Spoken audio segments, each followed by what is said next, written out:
G'day, hobbyists. Anthony from AoS Coach here, having a good laugh with my Free People brothers. Today is a faction focus on the best army in Warhammer Age of Sigmar, the one that's going to have all the models flying off the shelf. It's got right in the background, right here, the best single army, meta breaking, hobby smashing, single handedly the most underrated, best performing army in the world. And I'm brought here by the two greatest generals. We are talking about the Free People. I have two special guests with me today where we're going to look at the Free People. We're going to look at why you'd want to start a Free People army, the best of it, the worst of it, how to build an army list, some tactics, some tips. I think today's going to be an awesome treat. So I'm going to throw it over to the two boys. Let's do a quick introduction. Who are you? Where are you from? I'll throw it over to my brother in the UK, Hugh. Hey, so I'm Hugh Halligan. I'm based in the UK. I've been a Free People's player. I started off as an Empire player very early on with my brothers. Picked the humans from 4th edition, and then kind of went away from the game, and then picked it up back in 7th and 8th. And then when AoS dropped, I went straight in and rebased all my army, and never looked backwards from that point there. Wow, awesome. We have a massive lineage here. And we've also got over from South Australia, we have... I'm Matthew, known online maybe a bit more as Someone 2040, or for Doom and Darkness fans, Matt the Wild Form Weiss. I do not have a huge lineage with the Free People and humans. I did have a very small, or attempted to create a very small Empire army back in 7th edition, which I didn't really go ahead with. I had a Dogs of War army back in 7th edition, which I've got a fairly large collection of. But in terms of actually playing the Free Peoples, I started collecting them in GHB 16, but only started playing them after GHB 17. Just wanted a change of pace from my Slaves to Darkness, which I built up in the first year and a bit of Age of Sigmar. I wanted a bit of ranged firepower. Awesome. And for people who have watched this channel, which I hope you are because you're watching this video, I have been a massive Empire, now Free People player. Been playing it, took it to the Australian Masters, had a load of fun, played on Warhammer TV, massive Free People player, love them to death. And they're a great army, which is why I'm really excited, because there's not a lot of content on YouTube that talks about the Free People. So guys, let's get into it. Let's talk a little bit about the Free People, a bit of a high level. Who are the Free People? The Free People is just your ordinary humans. They don't have any magical powers, but they're in a wilderness of magical things, and they're surviving basically, and they're tight understanding of strategy, and uniform is their strength essentially. And if we look back at the lore of the Free People, we go back right to the start of, the mortal realms and the creation of the mortal realms. There's not a lot that's spoken about the Free People. And that's a lot to do with the fact that, the humans were scattered. There were no cities. It was all about the Stormcast and, beating back chaos.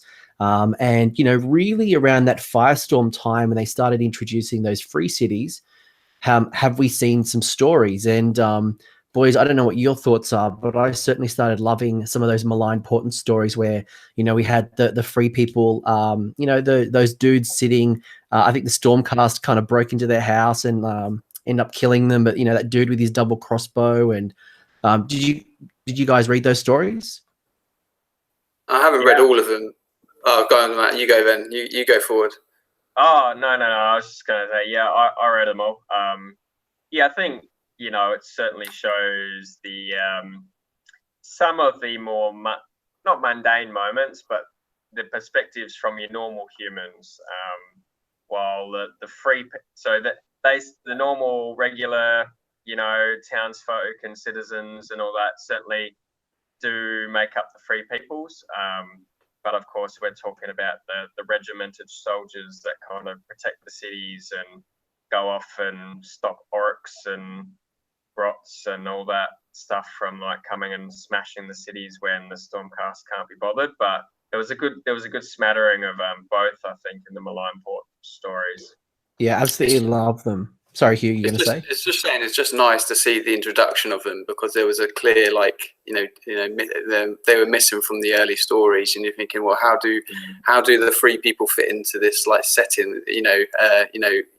And part of me was worried that they were going to get dropped at one point, because aesthetically they're quite dated, I suppose. They're not quite, they don't really fit in with the Mortal Realms straight away. But now the stories have actually kind of said this is how they fit in. It's like, yeah, I get it now. So it's good. Yeah, and I think, for me, what attracted me to the army back in the old school days was the pantaloons, it was the moustaches, and in the Mortal Realms, I think what's been really fascinating and seeing, Stone Monk Gamer, seeing Duncan, they've started, even, Chris Peach has started a Free People's Army, and, they've done some real kit bashing and, created a real story of their own. And, I think Duncan has those what are the character, the acolyte bodies, kind of like that Roman theme. Some really, I think the human reintroduction lends itself to some really creative and fun ways of reintroducing that underdog human element, which I think is fascinating, at least for me. Yeah, no, I completely agree with that. Yeah, and that's what I love them as well, is the whole underdog situation, in the story, but in the game as well.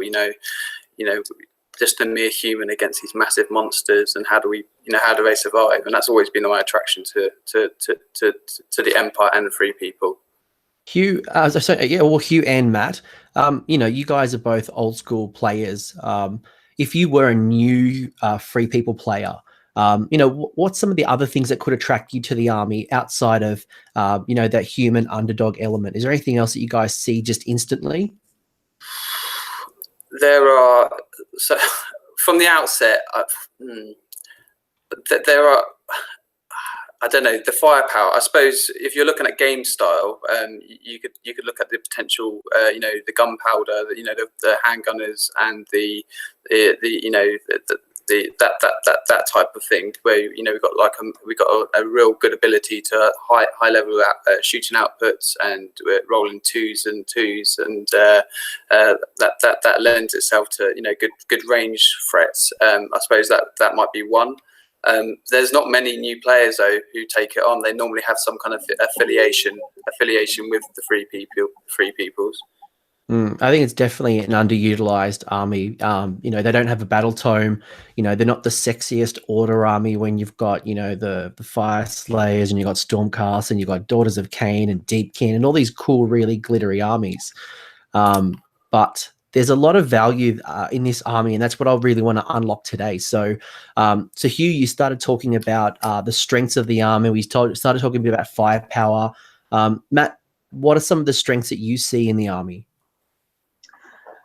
So some of the strength, I think, their main strength is kind of their mid-range shooting. They don't have long shooting, so their maximum range within the army is 20 inches on the crossbows.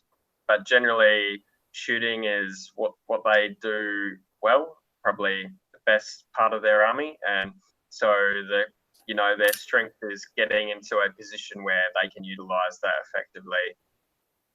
Awesome. Hugh, what are your thoughts? Is it just the shooting for this army?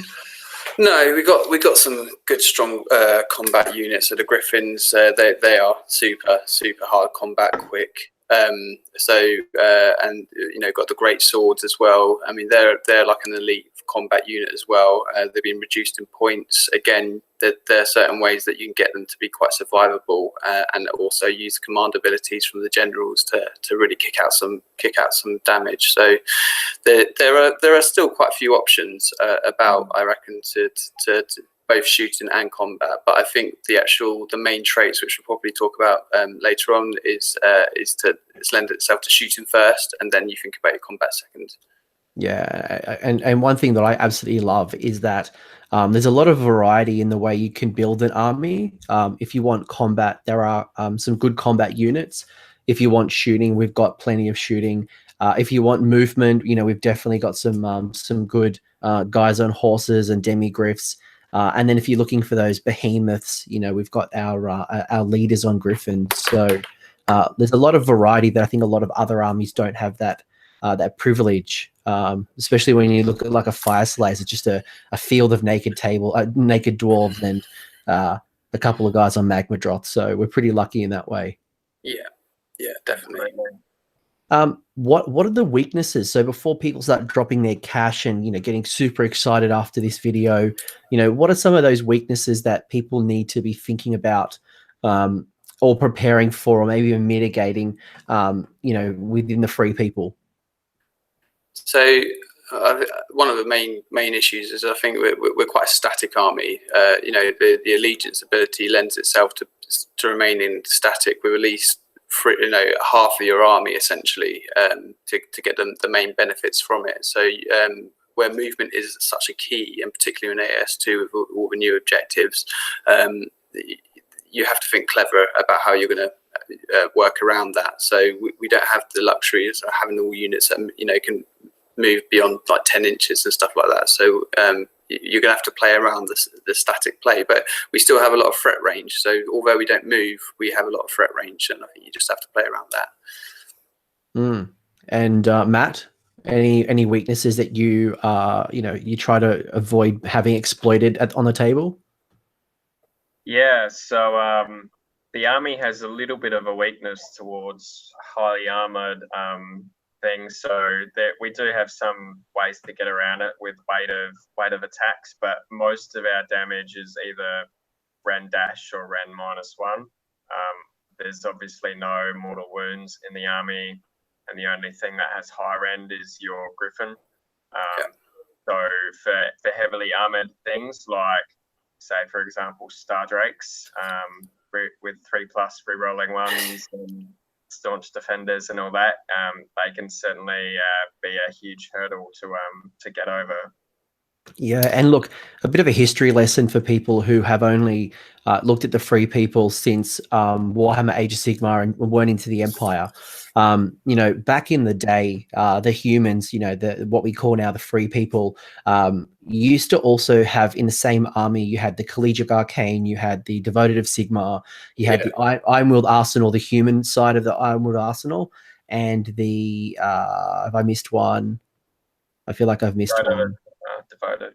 The Devoted, yeah. So, we definitely had a lot of units that we could pull from, and I think for a free people player, you've got to use your allied choices really smartly, because we don't have the native mortal wounds, we don't have native really long shooting, we don't natively have a lot of different things where the jack of all trades, the master of none. So list composition is very important to think about how you play with this army. Would you boys agree?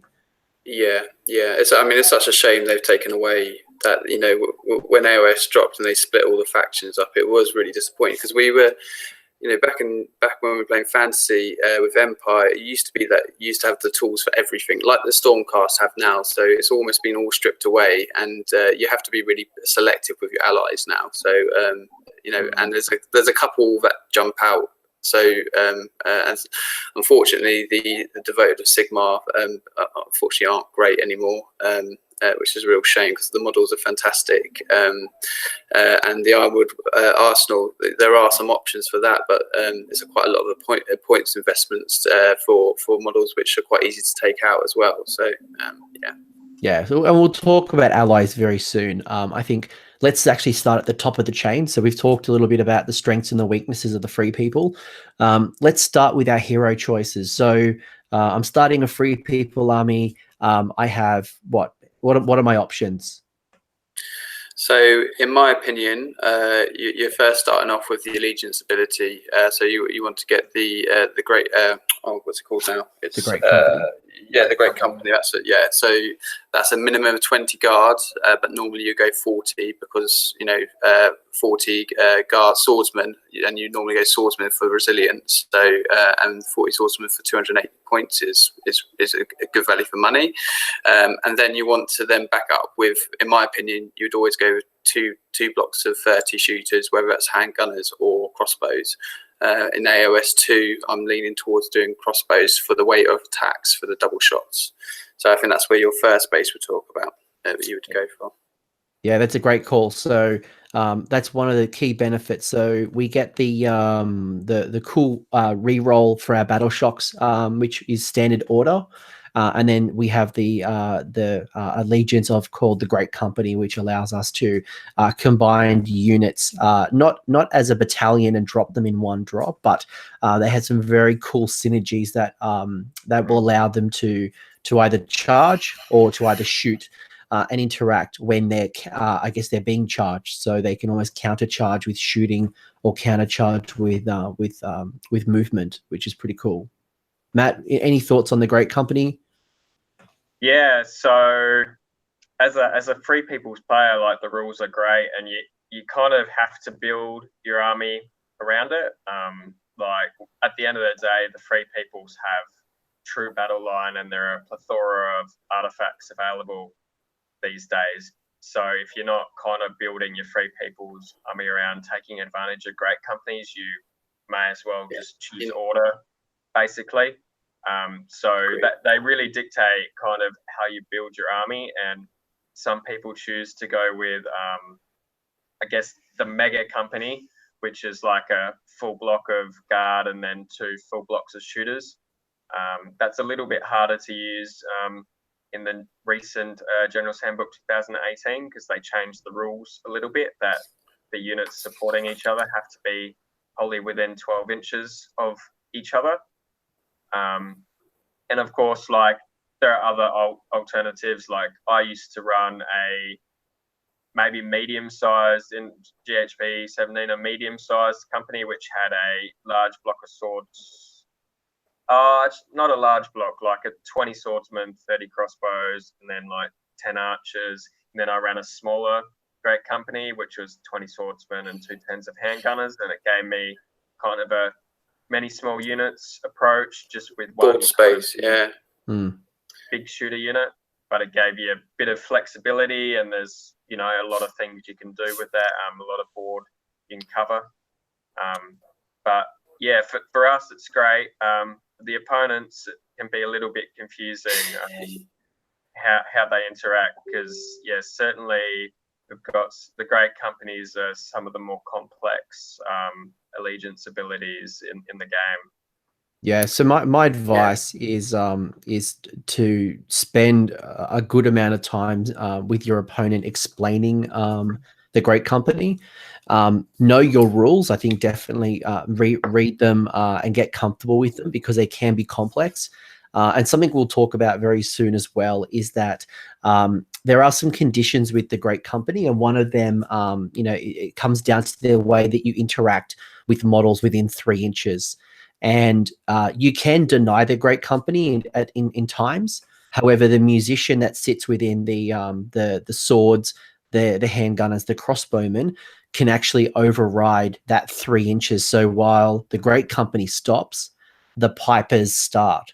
So, which can seem very confusing. I've had some opponents at times actually get a little bit upset with me because I didn't quite understand it. But in fairness, it is quite a complex. And in the heat of the moment, you may forget that. I think the policy is that you need to, like, as you said, before the game, point out the free companies rules and point out the Pipers rules as well. So, but then for me, when I play the game, I always say that if you're going in, this is going to trigger either the great companies, or if you bypass the great companies, this is going to trigger the Piper's shot. So I think you have to be clear just to let them know, and it makes for just as long as they know that, then you're not going to have that aha moment where you're going, right, I'm shooting now, essentially. One more thing that Hugh, you going to say something? No, you go.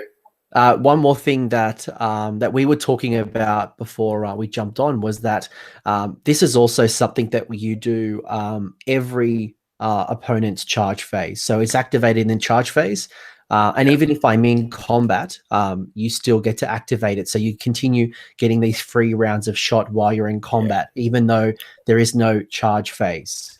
Yeah, it's quite I mean, do we need to read it out to anyone who hasn't read it before? So it's let's do it. We all love hearing a British accent. So, yeah, okay, good. Okay, so so you need a minimum. So it's 3 units involved in the great companies. You need a minimum of 20 guards. So that's either your swordsman, halberdiers, whatever. I normally go swordsman, and then it can be any type of free guild unit that can go into at least 10 models. So we're talking what, archers, crossbowmen, handgunners. Yeah, great swords can go in it as well. Okay. Technically, so, I think anything but the it's really weird because they use free guild rather than free people. Yeah, that's true. Yeah, which means I think technically anything that's not the Demigriff Knights, because Outriders and Pistoliers you can get above 10 models as well. Oh, you can get.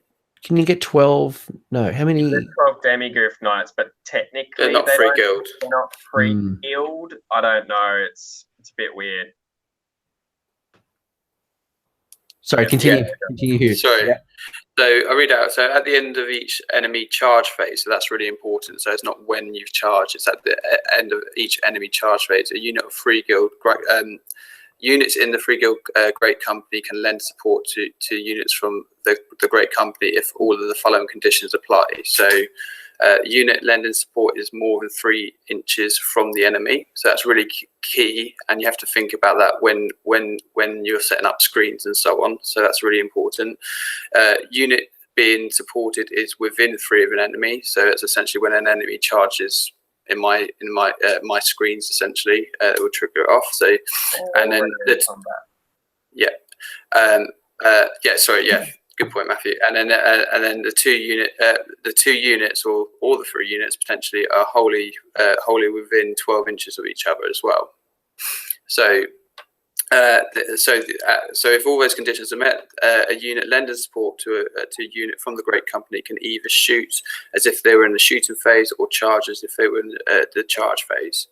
So the most strong one, in my opinion, from that one would be the shooting one, but the charge one has got some benefits as well about getting across the board and increasing that mobility, which we do struggle on if you were to go with a combat lending support as well. And the important thing on this one here is it doesn't say you have to shoot the unit that's triggered off the or charge the unit that's triggered off the actual great companies. So you can shoot any unit you can shoot any unit and you can charge any unit. So that's really important. Yeah, it's an awesome set of rules. Yeah, one of my favorites, and it does remind me of the old Empire rules around was it detachment. So going back old school.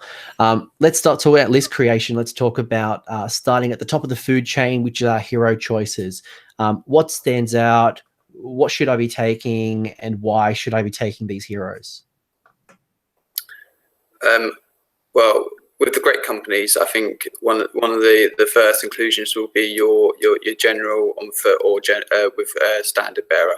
I think he's got a command ability which gives you +1 to hit and +1 to wound if to 3 units within 15 inches. As long as they don't move a charge within that phase, they get the +1 on wounds, and that goes to shooting and combat. So that's super powerful. That will make your crossbows or handgunners go pop essentially. So you can get crossbows hitting on 3s, wounding on 3s, or handgunners hitting on 2s, wounding on 2s as well. So really strong. Matt, what are your thoughts? Are you taking the guy on a horse? Are you taking him on foot, or are you taking him on a griffin? I think you take both really. The first thing I do when I build a list is put one of each in at least. So the Griffin's kind of our damage dealer in the list. He's the only guy with -2 rend. He's got a lot of high damage attacks in claws and the beak and the great hammer, or if you use that one, which most people tend to use the great hammer because you get the shield basically for free, and the lance doesn't quite come up to scratch because of that. Great, yeah, it's got to be the great hammer in my opinion. Yeah, I take 2 Griffins, both with the Grand Hammer. Do you guys take 1, 2, 3 Griffins? What are you guys on? Well, back in AoS 17 it was 3. I have used 4 in the past as well, but 3 was in AoS 17. But now I've dropped it down to 2 in this edition, just to free up some more points, command points and stuff like that. So just to Matt, how many big birds are you taking?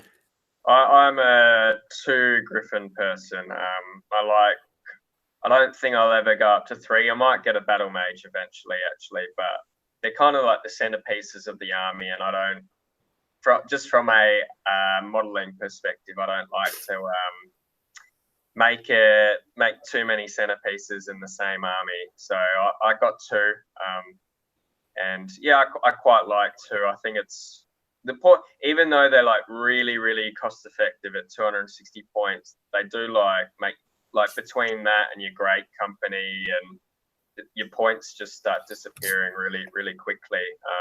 Like once you got a fully maxed out great company and 2 Griffins and your horse general or whatever in your list, you're probably at like 1,200 points.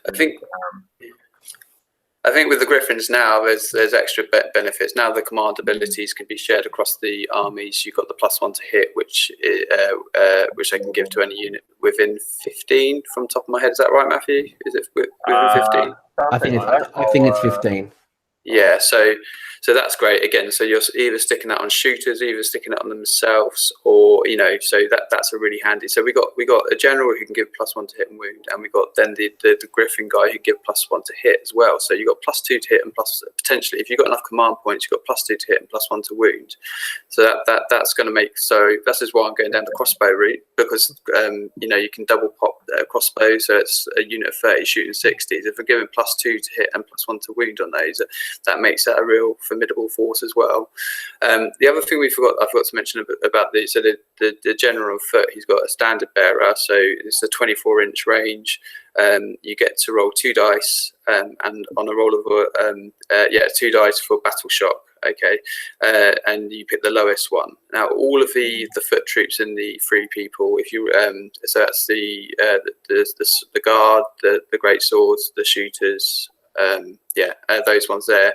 They're standard. If you roll a 1 in the battle shock, you ignore battle shock phase essentially. So with the allegiance ability allowing you to re-roll failed battle shock tests as well, or being able to re-roll battle shock tests, so you get to roll 2 dice. And if you don't get that 1, you get to roll it again. So you've got a 4 dice to roll a 1 to ignore battle shock. So it's like a 66% chance of passing battle shock tests, which means that you don't have to rely on inspiring presence so much. You can think about using command points elsewhere. So that's really, really strong as well from the general on foot. Yeah, that's an awesome call out. I know in the old edition, I would rarely use inspiring presence, and certainly. Yeah.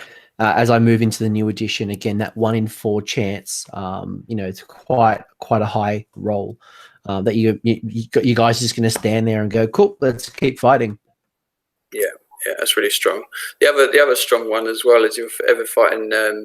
So with the Griffins, they got the Griffins can do a roar. Can't remember what it's called, battle roar or something along those lines. Blood roar. Yeah, that's it. So again, it's the opposite way around. You make your opponent roll 2 dice, and they have to pick the highest dice roll. So that's really good against those armies. Like back in, I'm not sure if it still happens now, but if they with Zinch, when they used to roll a 1, or Demons when they used to roll a 1, battle shock, they could burst more models up. So that 2 dice was actually really, really helpful. And if you're playing like high wound models with low bravery, I don't know, storm fiends and stuff like that, that's really handy when you can just do that the raw, and you can make some more models flee off. So they've got multiple functions, and I think that's the really important thing about these models when you're building your armies, is that they've got multiple purposes, but they're not the key. They're not all the key behind the army. So if they die, it doesn't matter. You've got other areas you can rely on. And the Griffins are quite they're not that expensive points wise, and no, great value. And something that's interesting, I don't know what you boys think. Our brother Pa, who played on the Bobo stream, he ran 3 Griffins and he used them all independently, and they definitely hold their own independently. I like to play them in packs, so packs of 2. Yeah, packs. So like there's a lot of flexibility, and they're quite cool. I don't know, how do you guys run your Griffins? I like packs personally, particularly in the new edition. It's going to have to be packs as well. I mean, you got the options of, it's different games as well. You can play around with your opponent by putting one on one side of the board, because they're so quick. You could, it's almost like a fake almost on one side essentially if you're doing that, and you can come back the other way. But with the Griffins now, I'm going to be using Indomitable, which is the General's Allegiance, give +1 save, and anyone within 12 inches gets a +1 save. So you run those 2 Griffins together, and they're both on 2-up saves, and then run them into packs. Now, they're not always that reliable, the 3s and 3s, when in combat, so you can't always rely on 1, but 2 should normally pack that punch, and you do have a potential of cause serious damage. Matt, any thoughts? Yeah, I probably tend to run them in packs and as singles like half the time. It just depends on the scenario and what I want to do with them. But yeah, they definitely can be very swingy. They don't have a lot of attacks. Like you got your 3 from the Great Hammer, 2 from the Beak, and then 6 reducing as they take wounds from the claws. And it can be quite easy. Like the good attacks are on the 3+3+, but you've got fewer of them, so it can be quite easy to whiff them. And then the claws hit on 4s, so you never hit with half of them. That's for sure. So like definitely running them in packs can make them more reliable in terms of what you want to do with them. They hold their own, but definitely they're not going in like a bloodthirster and just ripping everyone to shreds. So they can. It depends. It's swingy. I think that's the key, because they can. I mean, there's some times where you've gone 1 Griffin and it's completely ripped apart a unit of 30 plague bearers just by rolling well on the particularly on the beaks. If you get those 2 beak attacks off and you roll 2d6 and roll high, it rips apart units. So Ren 2 and d6 damage a piece from memory. Exactly. Yeah. 3s, Ren 2, d6 damage, and if it's so swingy though, so you can't rely on 1 essentially. You had the battle cry, the rest of them kind of run away. Yeah, exactly. Yeah. But there's been plenty of times where I've just whiffed those attacks and basically hit my opponent with a pillow. Yeah. I'll just just to go back to the command ability of the Griffin. I think it's really important to note like how significant the changes around the command points is, because part of the thing we said earlier on was that the weakness of the army is that we're not that mobile, and partly that's because our shooters get bonuses when they're not mobile, although the crossbows don't have to be static to do that anymore. But the second part is like the really good command ability is the hold the line one, because the general forces you to stand still to get both +1 to hit and +1 to wound. But the Griffin, he allows you to be mobile and still benefit your units by his one is just give you a +1 to hit. It's not as good as hold the line. It's only in 1 unit, but +1 to hit.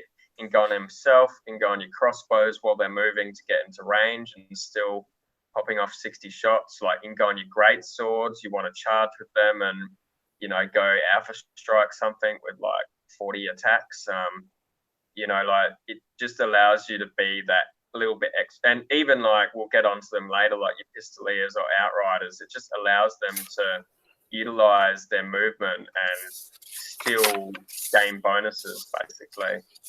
So let's transition. So we are actually going now into battle lines. So we've talked about, and the 3 people have a load of battle lines. Some are generic order battle lines, so you can bring these guys into any order army and fulfill that role, and then a few that are allegiance specific. So Matt, let's go through what are our choices. So free peoples have a lot of choices when it comes to battle lines, sticking within the allegiance, but the kind of core true battle line units are the infantry, your guardsmen. So your guard can either be swordsmen, which gain bonuses to save when they're in combat because they parry. You know, your halberdiers, which have a little bit of rend. Spearmen, they have extra reach, so they're the ones that put out the most attacks, I guess. And then you got your militia, which have a not so good ranged attack, but they lose the shields. So it's important to note that your swordsmen, halberdiers, and spearmen all can take shields. There's no reason you wouldn't ever take shields unless for some reason your models didn't have them. Because in the old Warhammer, halberdiers could not take shields. I think they could. They could, but they couldn't use them because the halberds are two-handed weapons. And yeah, you could use them. They could use them against shooting, but they couldn't use them in combat.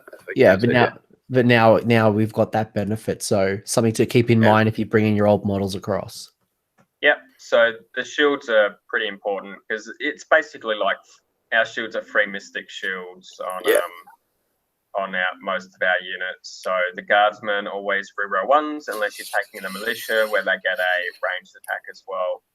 And you know, they're pretty decent. They've got a 5-up save, rerolling ones, not too shabby for 80 points, 10 wounds. They're kind of like slightly cheaper liberators. They can be just as good as liberators if you're swordsmen in combat. They have taken a little bit of a hit with the changes to Mystic Shield. As we said earlier, the shields are basically doing the same thing now, so you can't, you know, there's no point casting Mystic Shield on the guardsmen anymore. Awesome. So we've got our combat guys, we've got our spearmen, we've got our swordsmen, we've got our halberdiers. Hugh, we talked a lot about range. We've talked a lot about the volume of range. What's the range attacks in our army?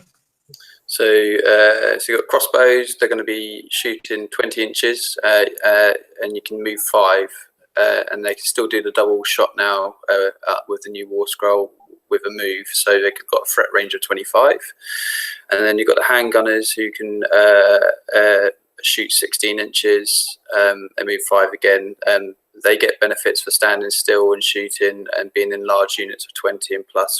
So if they stand still, get +1 to hit. If they in a unit of +20, they get +1 to hit as well. So you need to think about, is it worth moving or not?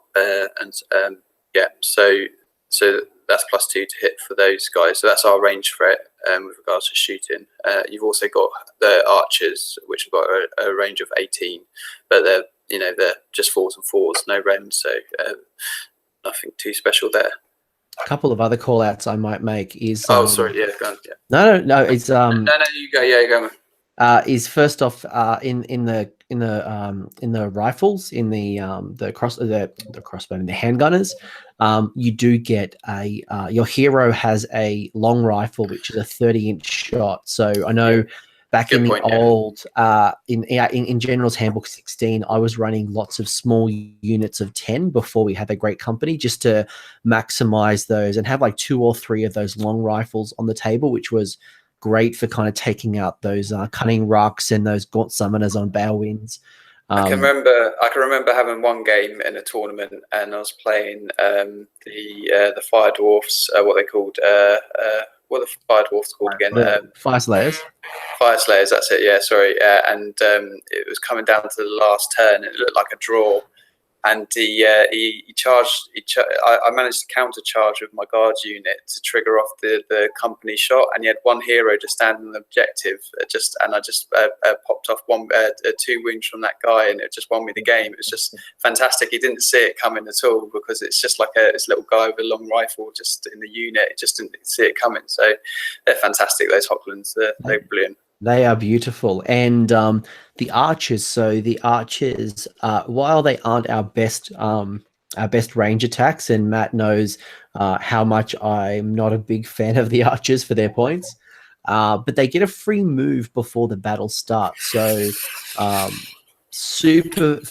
find it super valuable for things like Alpha Strike lists and kind of using that to block off some zones, or even rushing them up the table forward and trying to stop Sylvaneth Wildwoods or at least pushing them back a little bit further for some of those, deep striking Sylvaneth lists.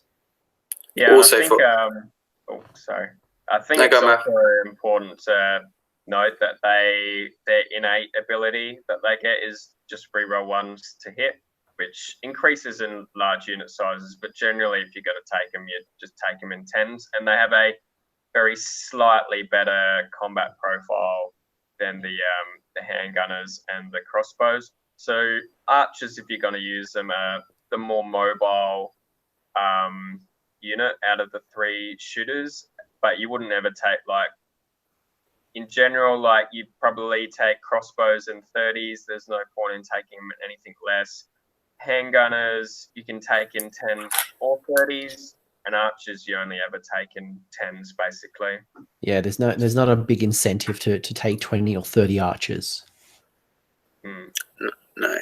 I mean, I'm using them in my current list at the moment, but very good at objectives. So where your army is quite static, these are the units that are going to get around the board for you, and that's going to be those annoying units that your opponent's going to go, well, I have to deal with them at some point because they're actually scoring objectives, but I don't want to focus too far away from the main block. So it just poses another bit of a problem for your opponent, because they're halfway across the board, like from the beginning of the game.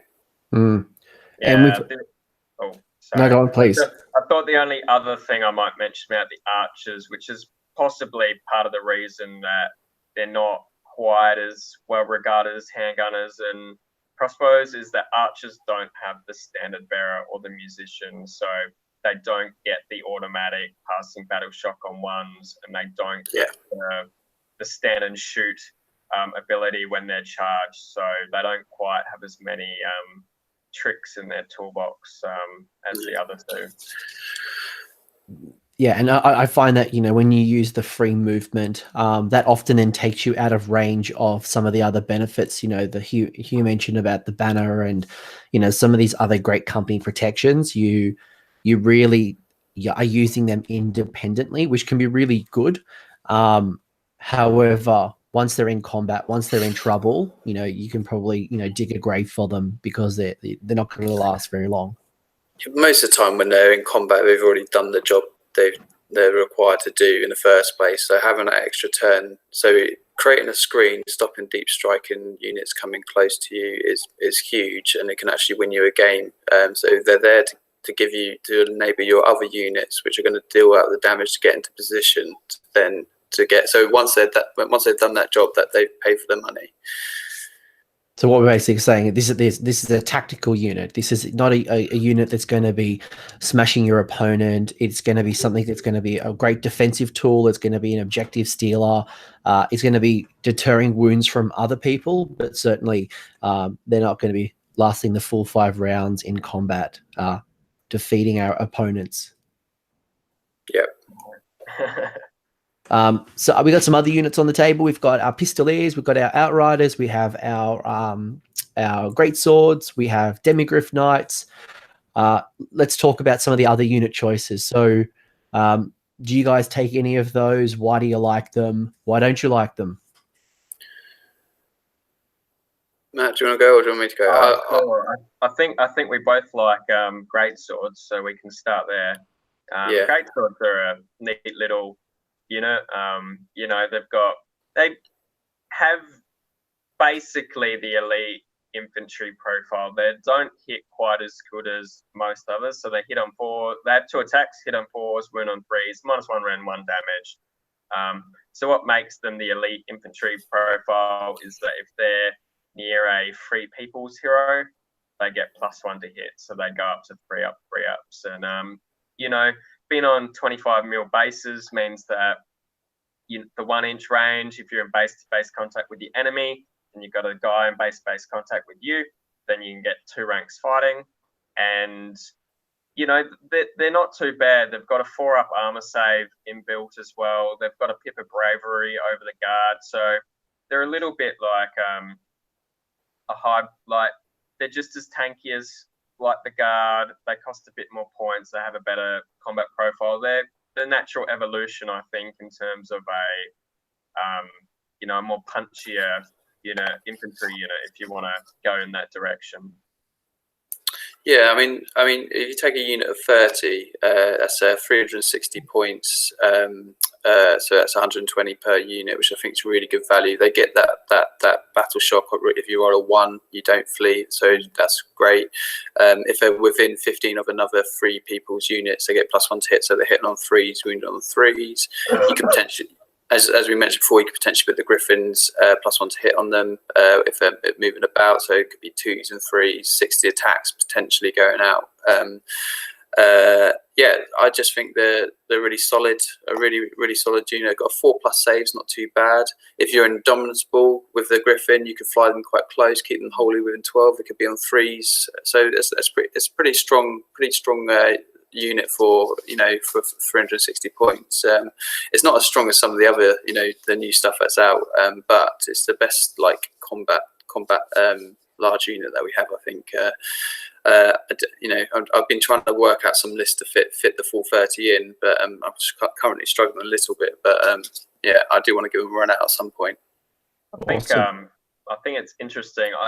Personally, I think you can take great swords in any of the unit sizes. That you can take them in 10s, and they're a nice little surprise little combat unit that might go in and I've had mine go in and just 10 just slaughter the Celestin Prime in 1 round of combat, just smash him down. And 30s, obviously you're getting the massive the large regiment discount, and 20s kind of you in the middle. You know that you'll probably always get 20 into combat. You don't get the discounts. You might not be able to afford the extra what is it, 60, 80 points or something to get up to 30. You might need those points for something else, but you probably won't feel it's a trade-off. You're obviously losing 10 bodies, but you might be getting some other stuff in your army. Yeah. So I not a look for me personally, I prefer to put that 300 points into a Griffin instead of great swords. But then again, I'm probably going to say something quite daring, and that is that I'm a big fan of demigriffs. While I know some of you boys prefer the Outriders or some of that more mobile cavalry, let's talk about our high movement units. So we've got Outriders, we've got Pistoliers, we've got Demis. What do you guys like? What are you guys running, or what do you want to start running? I like the Outriders. I think the Outriders have got some scope. So they got high movement, movement 12, and you can potentially you can stick the Griffin. Now you've got the Griffin's buff. They can stay within range of the Griffin's command abilities to get the +1s to hit. They got it's D3 attacks. They normally hit on 5s, but if they stand still, they get a +1 to hit. And so if you've got the Griffin's ability on them, that they can be on 3s and 3s, -1 rend, with D3 attacks. So if you have a unit of 10, you could potentially be shooting at 30 shots up the board rather than being that static. And also they can be quite good at objective taking as well. I know a couple of players you've met, Ralph, before. He uses the Outriders, and he has quite good success with them. I haven't used them yet, though. That's the other thing. I have the models, but I haven't got to that point where we've actually play tested it yet. Yeah, and I think from a Pistolier and an Outrider point of view, you get 5 models for your 130 points, I think it is. Right. Yeah, that's so right. Yeah. Unlike the Demis, because the Demis, and I love the Demis because they're 4 wounds apiece, and you get 3 models. They're beautiful models.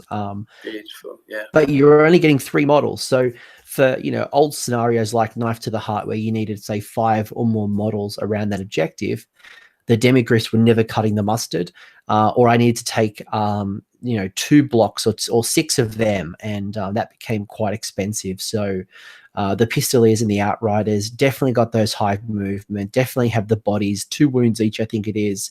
Some nice shooting attacks. Matt, are you running any of these guys? Any of them that kind of tickle your fancy? Not so far. They do have new life, I think, in this version with the general on Griffin's command ability. I wasn't a huge fan of them in the prior handbook, just because I felt like they didn't really do enough for the extra points you were investing over the infantry. The Pistoliers hitting, like, they're a little bit of an awkward unit where they're fast, but if you run with them, you have to roll 2 dice and pick the highest, and you have to go towards the closest enemy unit if you do so. Which makes them a little bit difficult to use. But at the same time, like, they can be a sneaky little combat unit because they've basically got pistol shots and then pistol shots in combat. If you take 10 of them, the musician allows them to run and charge and run and shoot. I think it allows them to do both. I'll have a little look. I can't remember if it's or and, but basically it gives them that flexibility. Like, they can zip across the board because you're rolling 2 and picking the highest. That's 12 plus, you know, maybe a 5 or a 6, 18 inches plus a charge, plus they're shooting. So then zip around the board, but they're a little bit difficult to use, like maybe as objective securers, because they have to go towards the enemy units. So you can't go, well, there's an objective 15 inches away and I need to run to get onto it. You can't do it with Pistoliers because. So just reading the rule here. So they can shoot and charge even if they ran. So basically you can run, shoot, and then charge. So they get a ball. I mean, that's great mobility. I've known a player from the South London Legion, Stuart, who he runs 10 of these, and he rates them highly. So because the combat ability as well, and if you stick on the generals +1 to hit, they're hitting on 4s in combat, winning on 3, -1 rend, 2 attacks each. So that's, it's 20 attacks potentially. That's not bad. That's not bad for a unit where you're not expecting something from them essentially. It's a great supporting unit. I think, what I'm hearing from this discussion so far is, in Warhammer Age of Sigmar version 1, the free guild general on horse was your general every day of the week. Very rarely would you find a general, prior to the command point system. Now with the command points, now that you're able to activate that general on Griffin, he's breathing new life into a lot of units that weren't as viable or weren't really cost effective for their points. Agreed, completely agreed. Yeah, it's added that new dynamic to it. Now, you're completely limited because you wanted to get that +1 to hit and wound for your great companies, but actually now you've got some more flexibility. That's why I think in the list, I think you need at least 1 commander point on top, so you should be getting your list to like 1,950 and then getting what extra 1 command point, because you want to use your general on foot, but you also want to use your Griffin at some point, or even saving first turn, so you got 3 and that big power turn that you want to go and do. So that's fine. Awesome. Let's talk allies. Let's talk about filling in some of those holes in the list building. So I'll just interrupt just before we go there. Just back on the demigriffs. I think it's really important to note that they might not be the killy powerhouses that they were back in old editions of Warhammer, but I think their purpose has changed a little bit in that they're not reliable enough to be damage dealers because the Lancers don't have rend, and your demigriffs, like, all their attacks are hitting on 4s and they don't have a ton of them, but they're actually really good as kind of mobile chaff. I think they're cheap enough now at 140 points and that they're tanky enough, because unlike in older editions of Warhammer where you wanted to set up like overrun lanes to get flank charges and all that, it's not as important for chaff to be doing that anymore, because obviously you don't have overruns and people can go in any direction. So you kind of want your chaff to be able to block up the enemy units for a turn or 2, and demigriffs are actually really good at that because they've got a 4-up save, they're re-rolling 1s, they're 4 wounds each, and their banner means that if they only lose 1 model, they only like they don't have to take battle shock. You take battle shock when you lose 2 models. Yeah, that's right. So I think personally, I quite like them. Sometimes they can, they can charge in. You have to, don't rely on them to do damage, but sometimes they can surprise you. But I think the role, like, they're almost as mobile as your Outriders and Pistoliers. They're 2 inches less, but they're still twice as fast as the Infantry. And you can use them to hold up enemy units for a couple of turns. Yeah, I agree. I use them a lot to try to hold an objective and then sit there as long as possible, scoring points, or at least until the rest of the boys catch up and either shoot you or start claiming objectives with, the sheer amount of bodies, or even swinging the Griffin from one side or the other. So definitely around sustainability and holding the fort. Now can we talk about allies? Unless Hugh's got something to talk about. There's some secret hint or trick about demis. No, I'm just gutted about. I don't like them. Mention the super secret hidden unit, are we? No. I'm just upset about demigriffs because they look so cool and they should be damage dealers and not. I think that's one thing the free people miss is that mobile damage dealer in a unit. That is, it's a shame that you have to use like generals and Griffins because you should only have like one really, and then you should have your damage dealer unit. It's the other way around now. You're taking more Griffins and stuff like that, but it is what it is. It is what it is. So some of the allies that free people have, so it's those human factions. We've got the Collegiate Arcane, we've got the Ironwood Arsenal, we've got the Devoted of Sigmar, and we've also got our Stormcast Eternals. Yeah. Who are our favorite allies? I'm going to give a shout out to one of our UK, now Australian residents, Ralph, who is one of your South London Legion. Yeah, Legion. Yeah, the Legion, the South London Legion. Yeah. So, he's been in Australia for a couple of weeks now, and we had lunch. Beautiful lunch. I didn't hold my fortitude when I had some really hot chicken.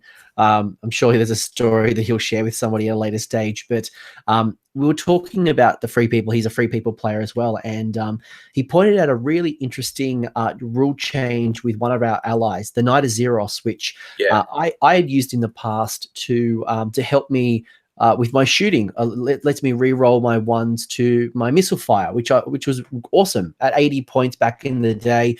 It was really good investment. It has gone up 20 points, now 100 points, I think it is from memory. But it's also changed that the lantern not only impacts re-roll ones to hit for shooting, but it's also now combat. So, we were talking about using the Knight of Zeros and running it with the Griffin or the double Griffin, and increasing that reliability. I love that. So let me throw it to you guys. What are the other allies that you're looking at? Who do you use? Why? What's a good investment for your money? Well, touching on Zero, so after you gave me the heads up on that not long ago, and I play tested that the other day, and it's fantastic. It's really, really good for Griffins. Freeze re-rolling ones is fantastic. It just makes them that reliability that we were talking about earlier on, where we're saying, you need 2 for certain to do anything. Actually, now you're actually getting that you're almost guaranteed to do wounds. You're never going to come out of combat not doing wounds with them as well. Plus, you also got the dual functionality where you can also use it for the crossbows or the handguns as well, re-rolling ones. So I've dropped a unit of archers in my list and I'm sticking him in because it worked a treat in the last game I just played as well. So he's also got that once per battle mortal wound. D3, D6, depending if you're chaos. It's exactly. So really, and you stick him on a bit of terrain. He's on a 2-up save. So he's decent. High movement, like he rocks. Yeah, he's really good. So going to the other options is you've got to think about your magic, your mages. So at the moment, I'm using the Luminarch. I've been using it since 2017 as well, edition. So now that's a dual function. So it's a mage. It's got a pretty good spell against hordes. So if it's D3 damage, D3 mortal wounds, which the mortal wounds is now the arcane bolt's disappeared now, so it's actually like a normal arcane bolt. But if the unit's plus, I think if it's got more than 10, it's 10 more. D3. Yeah, 10 or more, it's D3 times 2, and if it's 20 or more, it's D3 times 3. So you could get potentially of 9 mortal wounds going out, which I also did on my last battle I played against Noble. So it's got a laser beam, range of 30. So it's freeze and freeze. And again, Azurus with this as well plays into this. So it could be 3 reroll and 1s. So 3 and freeze, 1 has 2 rend, and then if it's taken no wounds, 6 damage. Wow, that's fantastic. You can take out heroes. The amount of times away. I've popped off a Gaunt Summoner on his Balewind, one shot, and made that Zinch player cry. It's rectified all of those mortal wounds he's put on my swords. Yeah. And the way I play the Luminarch is, so I want to protect my shooters, because they got rubbish save, got a 6+ save and my guard, so I sit them right in the middle, like right behind that unit, so the 10-inch bubble save. So he's got a 6+, if they fail a wound or a mortal wound, on a roll of 6 is ignored. So it's got 3 functions. It's got 3 functions you got there. So if one of them don't go off, and you've got other reasons why you're using it. So it's got multiple functions. 240 points, fantastic. There is an argument that you maybe want 2 wizards in the new game with all the realm rules that are going out and the potential spells. So there's a balance to be had, but that's my call. Yeah, he also gives you +1 to dispel. Oh yeah, no, sorry, I forgot to mention that, and that comes in really, really handy with the 30-inch dispel range now. So really fantastic. Yeah, I've always loved, whether it's either of the wizard wagons, the Hurricanum or the Luminarch, the fact that you've got these 11 wounds, 12 wounds. Yeah, 11. Like that's massive for us. Outside of the Griffin, which is often going to die, this is a nice little sustainable hero. Matt, probably not to be overlooked either, that it's because it's pulled around by horses. It's more mobile than the foot wizards as well, and that could be important in like the relocation orb or something like that. And 4+ save's not bad as well. 4+ 6 up save as well. Not many wizards have that as well. The only problem is it might get, the way if you're playing it, it might get stuck behind screens. That's my only concern. If I haven't played the ones where the wizards have need to claim the objectives or heroes. So doing that might be a bit tricky if you're playing 3 people, because you normally have those units behind screens and so on. So it's just a bit more trickier, because if it doesn't have the fly keyword, it'd be great if it flew, but it doesn't. Matt, where are you dipping into for your ally pool? So if I have to play this weekend at the tournament I'm running, because I'll be the buy army, my army has just 2 battle mages in it for 120 points each. You kind of need because we don't have easy access to artifacts. Some of the newer scenarios need characters with artifacts or wizards to claim points. So I'm trying out having 2 wizards. We're not like the most, obviously, like no inbuilt wizards in the core Free People's Allegiance. So our normal 1600 points can't have wizards, but the battle mages offer a little bit of utility in that you can choose which spell they have. Some people play that you have to write it on a list, and some people play that you get to choose it when you deploy it. Either way, like, I think there's actually, with Arcane Bolt, again, like that being a little bit harder to get the D3 mortal wounds, it actually probably makes some of the other damaging spells the battle mages have a little bit more viable now. I still think you take there are a couple that stand out to me. First one, Life Surge. I generally always take that as my first one, the Jade Wizard, because it allows you to heal your Griffins and give them that little bit extra save. The other one, I think, which is a 6+ invulnerable save as well. That's right. Yeah, that's right. And the other one I like is the Beast Wizard, the Ember Mage, because he has Wild Form, which adds +1 to your wound rolls in combat. So now that you're starting to see great swords a bit more, we've always got our Griffins, like that +1 to wound in combat just makes you that much more reliable. Yeah. You know, you put that on a Griffin, the Griffin puts his command ability on himself, and suddenly it's 2s and 2s, you know, D6 damage. Like, it just makes him like so reliable. Yeah, no, it's a Rerolling real ones if his Zeros is there. Yeah, yeah.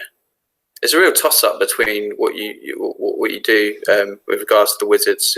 Two or the Luminarch. I'm still in two minds what to go for, but I can see with those two Wizards there, that's super strong as well. Really, really strong. But they're not mobile. That's only, you know. So I'm thinking about the objectives in the new scenarios as well.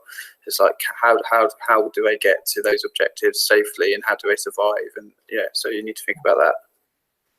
A couple of other allies I'll call out. So if you like your ranged shots, obviously you've got your Collegiate Arcane, or you've got your new Stormcast Ball Thrower, and you know, combine that with a Lord Ordner. That's a nice build if you want to start doing some shots at long range, which is something that the free people probably don't traditionally have. You've got your probably the staple Wizard Wagon before the General's Handbook 2017, which was the Hurricanum.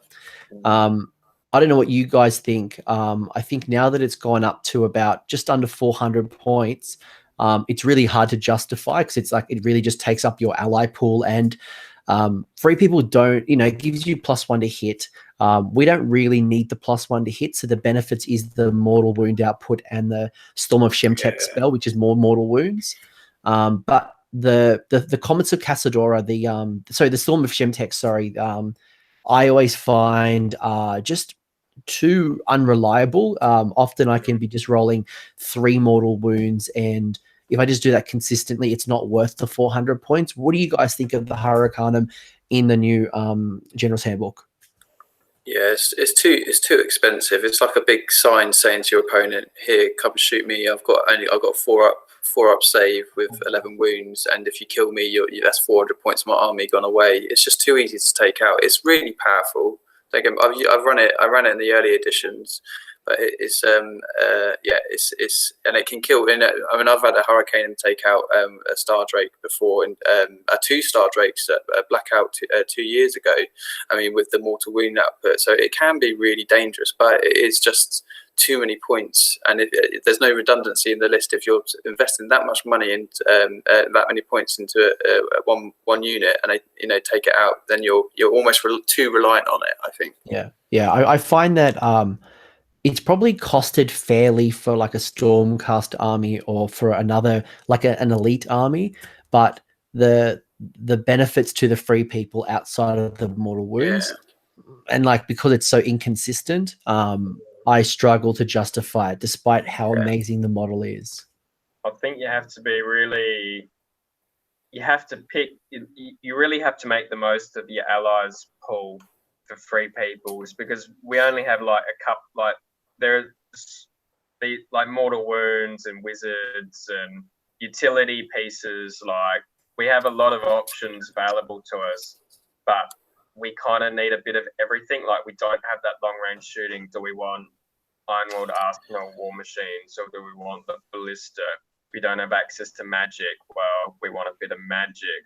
You know, the Azeros is this super awesome utility piece that just makes us more effective. Like, do we want that in? And, you know, you've only got 400 points to squeeze in whatever you can, basically, to add these extra synergies into your army. And, you know, if your entire pool is being taken up by one model, it really has to do a lot for your army and, you know, make a big impact. And I think just 360 points, you can't fit in any other allies in a standard 2,000 point game. Sadly, the Storm's a little bit too unreliable for it to be like, you know, a damage dealer. I think you'd be better off taking, say, like the Celestin Prime if you wanted something that was going to deal consistent mortal wounds throughout the game. You know, because not only can he deal mortal wounds, but he's a beat stick himself. Like, he offers more than just the mortal wounds. He offers like a really good combat piece at the same time. And that's not even saying if the Celestin Prime is a good ally, because he suffers from the same thing that it's all your allies in one basket, and you might want to diversify a little bit. So I guess what I'm hearing from both of you boys, including myself, is that we have access to some awesome allies. It comes down to using your points effectively and making smart choices. So, you know, I'm probably doing a lot of trial and error. I'm still using trial and error. You know, something that I was talking to Ralph about was that I really want to start using a third Griffin, but using the Battle Mage on Griffin, and seeing if a mobile wizard on a Griffin, how valuable that will be. Because he's only 240 points, so it still allows me to take on. Yeah, I could still take an Azeros. I can still take other allies. He's a viable option. He's, you know, obviously you got like you could be a wizard and you could kill chaff with him as well. With that the Mage and Griffin, but he's on a 5-up save. That's the only problem I can see. He was quite easy to take down. So that's and then what functions are you getting out of? Are you getting enough functions out of that wizard to make it worthwhile? Now he's mobile. That's great for the new scenarios. You can fly over walls and stuff like that, and for the objectives. I'm just like in the balance where it's 5+ save. That's quite easy to take down, in my opinion. That's why the Luminar's picking it a little bit just on that one. Yeah, I mean, the Luminarch is a great utility piece. At 240, you get the 6-up save for in a radius. You get the +1 to dispel. You get the 30-inch threat range. You know, you've got a multi-wound a wizard. It's a well-rounded, cost-effective ally. All right. And obviously there's other allies, you know, whether it's, you know, whatever you need, especially in the Stormcast pool, there's lots that you guys can pull from. So, you know, definitely explore the allies. It's certainly one of the fun parts of the free people. Yeah, one just quick shout out, I think, is the new Knight Incantor for the Stormcast. I think if you could fit in like the extra 20 points over a Battle Mage, like the Knight Incantor's a really powerful option because it's just got a better stat line overall, got your free unbind, and the spell that the Knight Incantor it's got a high casting cost at 7, but it just chips mortal wounds at everything like in an 18-inch bubble. So I think it's a really competitive choice if you can afford those extra 20 points. Yeah, awesome. Really good call out. So plenty of allies. It's almost like we've got too many choices. I wish like our allegiance ability was like 25% ally choice. That'd be awesome. We wouldn't be free people then. Well, we could still have like one. We've still got the ally choice of 1 in 4. So you'll be like the fake free people, you know, a Tempest side that par runs, or you know, there's mixed order lot. We won't go down that path. So I think you just mentioned a really important point, Anthony, that we didn't really touch on, is that the new allies restrictions of only being able to take one ally every 3 core units, you can take an ally unit, or 1 in 4 basically can be an ally. With the way where you kind of build armies with your Griffins and your large units of infantry and that kind of thing, you're generally only able to squeeze in 2 allies choices. So even if you wanted to take like 2 battle mages and an incantor, or you know, basically a bunch of like 100-point heroes, you can't, because the 1 in 4 means that you'd have to split up units to allow yourself to do that. So I think that's, you know, another reason why maybe like the Luminarch and the Battle Mage on Griffin, like the ones that cost around like in the 200 to 260 point range, you know, they're quite powerful because they bring like a lot of wounds and utility to the table, but you're also able to squeeze in that second ally, and you're not worried about the fact that you can't squeeze in a third because you're only allowed to take 2 anyway, basically. Yeah, really good point. So think about your allies, think about the way that the new ally rules work. conscious of time, let's start talking a little bit about customization. Let's talk about some of the command traits, some of the artifacts. Let's talk about battalion. Actually, let's start with an easy one. Let's talk battalion. So we have one battalion. Do you guys run it? Do you like it, or don't you like it? What are our thoughts? No, Right, I don't think I hate it. Yeah, I don't think you can run it. I don't think it's just it requires so many units. It's one of it's one of every model essentially in the army. It's quite handy. +1 to hit, and you ignore battle shock on a 2. I think it is one and 2. Yeah, but when even at min sizes, it's quite hard to fit in with all the units. It's not a goer. Essentially, it's just too much of a commitment for what it is. I think I can't quite understand why it's so expensive as well. It's like 210 points. So maybe if it was 100 points, maybe it might be worth a shot. But way too expensive. And it's quite a fat one. You've got to take like 3 units of guard. You've got to take, I think 3 shooters, whether it's archers, crossbowmen, handgunners. You've got to take a general. You've got to take a unit of demigriffs, a unit of great swords, a unit of pistoliers and outriders. So it becomes quite a bloated, 1,600 point army before you've done anything. So it's really uncustomizable, and would someone take all of these units the way that it's forced you to? I don't think so. I don't think it's worth it. I'd rather take the hit and know that I'm not going to get choice on deployment. So let's move battalions aside. We've got one. It's not very good. Move along. Matt, let's talk command traits. What do we like? What have we got? There's only one to really talk about, and that's Indomitable. Everyone takes it. Well, not everyone, but in general, it's the default choice just because it's super strong. It's our version of Staunch Defender, which is everyone within 12 inches, as long as they don't charge, they get +1 to their armor save. Our version stacks with cover, which makes it even better. But we're not Stormcast either. So. And we've been kind of dropping this seed throughout the stream every time we've talked at the Griffin, adding Indomitable with it. That secondary benefit to the other Griffin. It's great. Hugh, like it? That's the only choice I go for, and where it used to be last edition, it used to go on general. It's going on general and Griffin this time to bubble the Griffins. Could potentially bubble great swords or pistoliers, outriders. They can give that +1 save to those units if they're within range. So fantastic! You can't beat that. Agreed. 100% agree. I couldn't. It's. I've tried some other ones. I've tried like the Broken Shackle. I've tried the banner of Wrath or whatever it is. It's all right, but nah. I think we should get to artifacts. I'm getting too excited. Sorry, I'm getting. I was just going to comment that I said most. I think the other one that people have taken in the past is, I think it's Inspiring. Double command ability.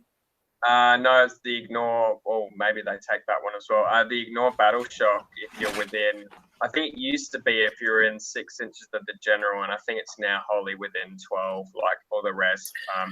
Personally, I think it's a little bit of a trap because we have inbuilt Battle Shock protection in our banners and our rerolls and our standards anyway. I don't think it's necessary. Yeah.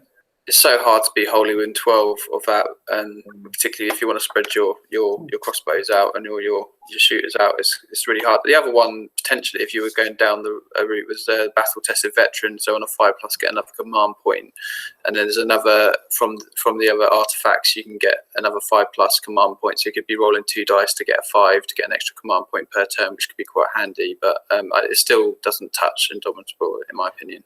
That was the one that I was going to. That was actually what I was thinking about. So it used to be called Strategic Genius. That's the one that I used to really like. It gave you a double command ability. But now that it's Battle Tested Veteran, you can probably expect at least 1, maybe 2 additional command points in a game on average. But that whole Indomitable piece is just awesome. Yeah, Agreed. Guys, I've got 10 minutes left before I've got to shoot off, unfortunately. Awesome. So let's cut to the fat. We talked artifacts. I got really excited about artifacts. What are the artifacts that you guys like? Well, my new.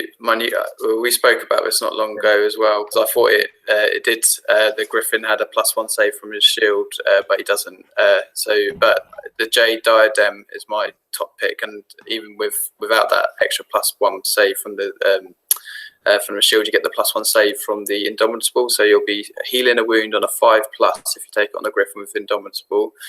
So for every wound you save, which is 5+, you heal the wound. And if you throw that Griffin into a unit which has got no rend, so I played Nurgle and I was playing Blight Lords. Are they Blight Lords? The one with Blight King. Sorry, those ones that have like a D6 pop attacks. And they just couldn't get rid of him, and he just smashed a unit of 10 off. It was amazing. So whereas before he would have been dead, no problem. That one artifact makes him super durable. And also obviously if he stays alive, the Indomitable stays alive. So the other Griffin's going to be on a 2+ save. You can also stick maybe like Mystic Shield on one of them, so he's 2+ reroll on ones, and then healing, and it just makes it. It's a fantastic. I think that's my top pick. If you're going to go Griffin as your general using Indomitable, stick that Jade Diadem on him, and it just makes him resilient, and which you need in the game. And that's from the realm of Gairan. That's it's a Gairan. Realm of life, yeah. Awesome. Matt, what are you thinking? What do you like? Yeah, I think you've kind of got a lot of variety in your defensive artifacts, just depending on which way you want to lean. So it'd be interesting to find out what the maths is on whether or not the Jade Diadem or like the Armor of Meteoric Iron, like which ends up better kind of in the long run and what situations. Obviously the armor's maybe the all-rounder, because the other one I was going to mention is the Ethereal Amulet. So you basically ignore although you wouldn't get Indomitable but you have a 3+ save in your Griffin, like ignoring rend. You can put Mystic Shield on him. It makes, like, I think a lot of people will be running 3+ ignoring rends armor saves in the future. So that one's obviously better against Ren, because your Jade Diadem is less valuable against Ren, because you lose your heals if they've got high Ren. And I think maybe the Armor of Meteoric Iron is maybe a middle ground where it's just kind of all purpose. You get your benefits no matter what kind of the rend of the attack is, because you're just increasing your armor save. Yeah. Love it. And one that I love as well is the Rune Blade from Shimon, which gives you the -3 rend. So it gives you something that really cuts through those super tough units that our -1 handgunners just can't cut through. That's true. Yeah, I do think there's going to be a shift though with the new Nighthaunt. I think they're going to really change the meta of what everything's going to be, because them ignoring rend, I think the whole meta of the game is going to change to volume rather than quality, I think, of attacks. I think so. That's to bear in mind. Awesome. So I was just going to mention, because that's that one, it would be good on. So we've talked about the Great Hammer kind of being the default choice earlier, but attacks like that, but the Great Hammer already has -2 rend, so that's probably better on, say, like the Lance. So the Lance only has -1 rend and has the same number of attacks, and I think worse to hit, maybe, I can't remember, but that goes up to 3 damage when you charge. It's usually 2, so the damage characteristic of the Lance is more reliable than the Great Hammer, so the extra rend is great on that. And I was just going to comment, I think it's the Sword of Judgment from Bulgar. If you have your general with a sword, like that might be a really good character assassin, because you've got 5 attacks, 2 mortal wounds on 6s, and you've got your 2 beaks from your Griffin and your claws from your Griffin. Like, he might just be able to go in and rip up enemy heroes to shreds if you want, like, character assassin or something like that. Awesome. So let's start wrapping this up. I know Hugh's got to go back to work. Appreciate his time. what are some of your top tips and your parting wisdom to a new player when picking up the free people for the first time? So, Hugh, I'll throw it over to you first. What is your tactical advice to make the most out of the free people? Tactical advice of what to do: maximize the damage output through great companies. Make sure you understand your screening, so understand who you're playing against. So particularly, so if you're going to do a screen with your swordmen, what type of screen do you want to do? Do you have any flying units, or is it all combat charging at you? So how far away do I need to set up my shooting units from the screen, essentially? So you want to maximize that. You want a board presence, so you need to make sure you have enough options across the board. So you want to cover the board to stop any units popping up. So it's all about board presence. Use the Griffins to force a hand. So be aggressive with those. In my opinion, be aggressive with those Griffins. Put them forward, charge a unit first turn, make them have to think. Give your great company time to set up and take the objectives whilst your Griffins are like distracting them. You might lose your Griffins. Don't worry about that. Your main strength of your army is that great company. So if they're distracted by that, that's fantastic, because you're getting yourself in the position, taking points, and setting your screens up and making sure that if they come to you, they're going to get shot or. So that's my key advice, is to take advantage of the free company. Matt, your thoughts? What any advice you'd give a first timer? Yeah, I think definitely echo what Hugh said. I think it's really, you got to pay attention to your positioning of your units, because now that the great companies have to be wholly within 12 inches to support each other, you really have to pay attention to how your units are set up, making sure that they're within 12 at all times. And that includes, it could be that they had the second turn in a battle round, they charge you get your 3 rounders shooting, but then you have to be careful with piling in, because if you pile in and you get outside 12, you roll for the initiative the next round and they might double turn you. And then, hey, you don't get your free shooting phase because you piled in further away from your crossbowman or something like that. So it's really important to. The setup's really key. I've got a little bit of time just to show that diagram that I think we were talking about before. Do you want to share the screen? Sure. Still? Yeah, absolutely. I'll just share screen, I guess. Present over to you, sir.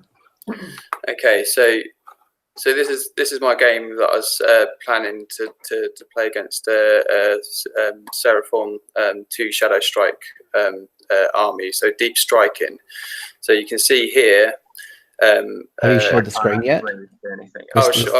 We're still looking at your handsome face. So I've given you control, but we've still got your handsome face. You're too kind. Wait a second. Let's have a look. Here we go. Okay, got yeah. Can you see now? Yeah, perfect. Yeah. Okay, so this is Focal Points, played in the Realm of Life, and so I knew that he had deep striking. So I needed to set my crossbows up. My great company, which is these units here. So I've got my swordmen screen, but I've used a bubble in this game here, and then I've got my 2 units of crossbows here set up here. Now, if I knew when he was going to deep strike, he was either going to hit me here at the sides potentially. So I needed to make sure that gap. Now the problem is, because his bases were less than 2 inches, the 50 millimeters, which is less than 2 inches, and my swordsmen were only 25 mils, which is less than an inch. They're always going to be within 3. So when he charges here, they won't get their double pot shot, but this unit here would get them if they attacked at the side. So my tactic here. So essentially, the whole idea is if they contact a unit, one of the units of the crossbows would definitely get a double pot shot if they hit the swordman screen. So if someone finishes within 3 at the end of the charge phase, this back unit is wholly within 12 of the swordman screen, and it would be able to shoot any unit shooting here essentially. So my plan in this scenario here was to use the archers as the objective grabbers, and the Griffins to be aggressive. So this is essentially my plan for turn 2, was to claim these objectives here, and then be a couple of points up in front, but use the great company over here to claim the next 2 the home objectives essentially. So which worked really well essentially. So the plan came off really well. He ended up not knowing what to do with his rippers, and he dropped them turn 3, and he plunked them here and here, and then on the side objectives. But even with now that meant I couldn't double shoot because they were within 3. But even with the single 30 shots hitting on 3s, winning on 3s, that knocked them down enough that he couldn't actually wipe out the screen. And so in my turn, I got to wipe them out with the shooting. So it just gives you an idea of the complexities of how you stay wholly within 12 with the great company now. And also what I did, I put the Luminarch and the General right in the middle, out of danger. The Luminarch's bubble save is affecting all of the great companies there, but can also shoot out at targets from distance here. And the General's safe to do his +1 to hit and wound, plus the 24-inch battle shock setup. Does that make sense? Mate, that's excellent. And I think that's an awesome demonstration how important synergy and knowing your I guess your radiuses and your bubbles are for the free people. It's it's very easy to fall out of your bubble, but just being conscious of them. Yeah, you've stopped. Are we back? Yeah, great. Okay, go. Yeah, we're not seeing your work computer. Yeah, okay, cool. So just know your synergies, and I guess that'd be my hint and tip is know your synergies. Really think about your positioning. Something that I like to do in the first turn is I try to run my guys just to make sure that I don't get bogged down into my deployment zone. I try to maximize my deployment and kind of get on the line, just knowing that we're not the fastest army in the world. So I shadow both of what you guys have said. Yeah, I mean, for me, I don't get to play many games as well. So I've got 2 young children. So part of the fun for me is actually the game and strategizing. So I have a little chart for each of the scenarios to kind of plan out what I'm going to do before a game as well. And I think that's really important. If you want to go to tournaments and stuff like that, if you don't get many game time, it's good to understand what board position you would be in, and it really helps out when you play if you don't get that chance to play that many games. So yeah, it's good. Awesome. Matt, final words. If people want to know more about your event, or if they want to get in touch with you, are you on the social medias? If so, where can they find you? Yep. So I'm on Twitter. I don't post much, but I like a bunch of stuff.